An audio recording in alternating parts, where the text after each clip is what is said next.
Okay, today we're going to show you some differences between a real Bakugan and a fake bootleg Bakugan.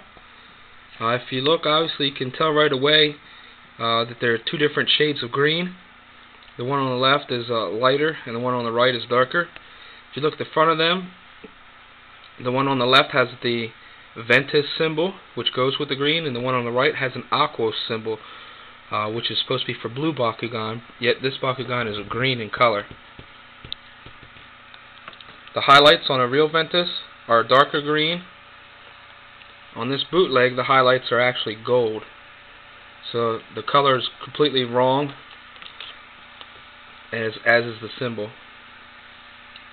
And if you look up inside the shell there, you can see the lines showing through from the outside.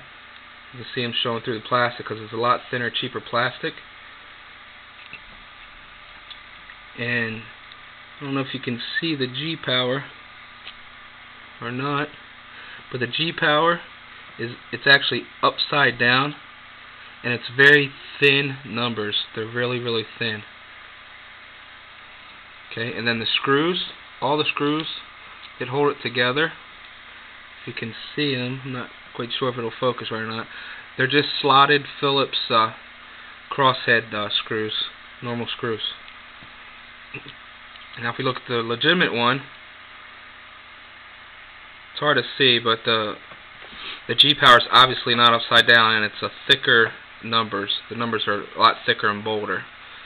And then the screws, all the screws on real Bakugan that I've found so far, other than the Dekas, have an indented like triangle shape. It's like a security type screw where you need a special screwdriver to take them apart. And then if you look up inside here, you cannot see the painted stripes show through because it's a thicker, higher quality plastic that they use. It's a lot better job.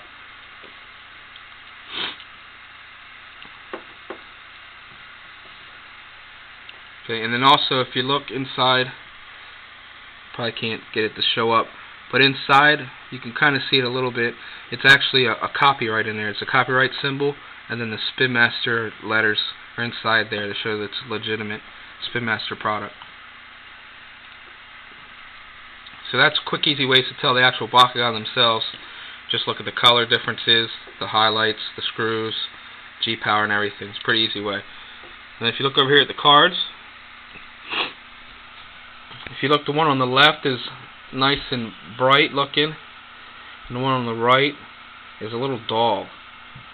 And if you also, it might be hard to tell in the video, but if you look, the one on the right has actually been blown up. Everything's bigger. It's not as crisp and sharp, and the lettering and the logo and everything's larger. And if you take a close look at it, you can tell that it's kind of digitized, it's like a blown up scan. The quality's really poor. Okay, then once we flip them over, it's obvious. Okay, the one on the right is obviously a fake. It says Saurus. It has the same picture as a Juggernaut because it actually is a Juggernaut picture, but it's on a Saurus card. So that's another giveaway. And the font where it says Saurus is very skinny and thin compared to the Juggernaut. It's nice and thick and bold. Then at the bottom, the HSP values, you can tell the obvious color differences there. It's not quite as nice.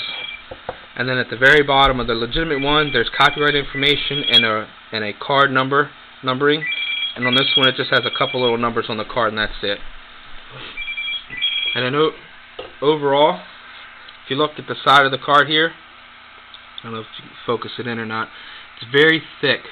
It's very thick, and you can see where it's like two halves, an outer and both outer shells, and then you can see the cardboard in between, the brown cardboard in between. And then on this card, it's very thin and seamless.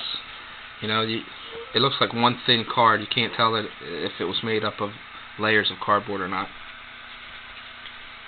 So there you have it. Several ways to tell the fakes from the knockoffs. So I think anybody that's into Bakugan could easily tell the differences, but just in case you can't, there's something to look out for.